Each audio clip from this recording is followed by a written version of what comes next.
All right, this is the next page in your rounding package, and now we're rounding to the nearest 1,000. And what's a little trickier about this page is that not all of our numbers are going to be 4 digits long. So when we're rounding to the nearest 1,000, we want to make sure we're looking at the thousands to figure out, okay, in this first one, we're either going to be rounding down to 1,000 or we're going to be rounding up to 2,000, right? And remember, we always look at the place value column to the right of the column we're actually rounding to figure out, are we going up or are we going down?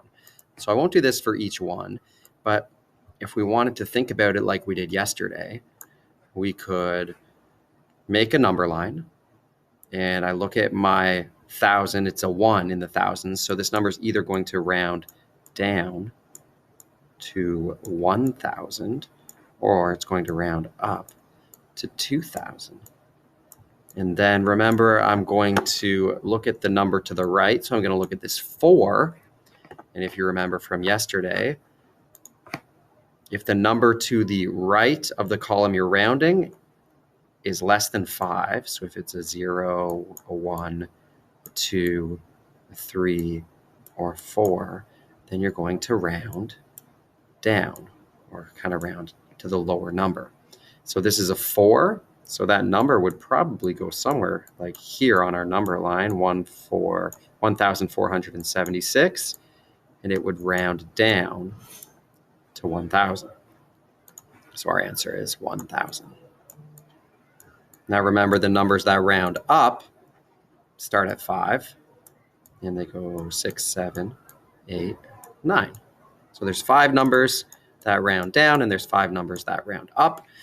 And remember, we are looking at the number to the right of the column we're rounding. So let's do another one. Nice and easy. We'll do B. Okay, so B is 5,522.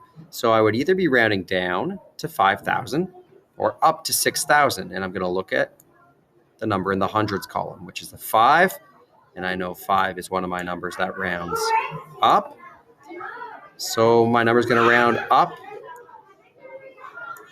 giving me the answer of 6,000. So let's just check in on a trickier one, because when I get down my page, check this out. Question I is 5 digits long. It's 14,345. But I still want to, take it easy, Maja.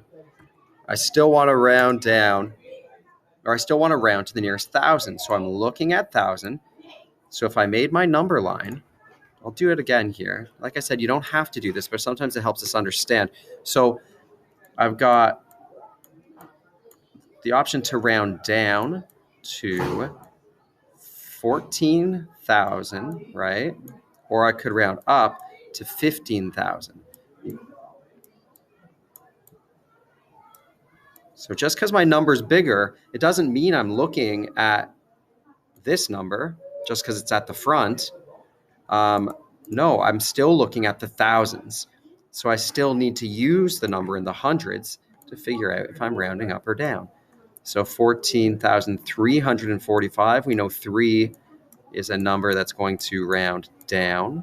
So we've got 14,345 kind of at this spot on the number line. It's definitely going to round down and give us an answer of 14,000.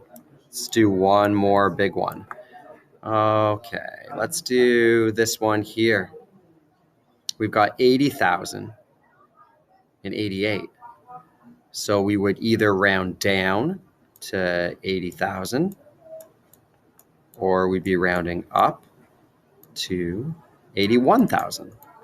And we're going to look at the number in the hundreds column to give us our information, because we want to know, what's happening in the thousands column, and we're going to use the number in our hundreds column. It's a 0, and we know 0 rounds down, so our answer is going to be 80,000. All right, I'm interested to see how you do with this, because it is a little tricky. Look at this number, 108,000. And we've got some sneaky 3-digit numbers here. So if you have 430, You're either rounding down to 0 or you're rounding up to 1,000. That should help you on an earlier question too. All right. Down here, we've got lots and lots of words. All you need to really do is look at the numbers and round it to the nearest 1,000. So I'll just make that easier for you by circling them.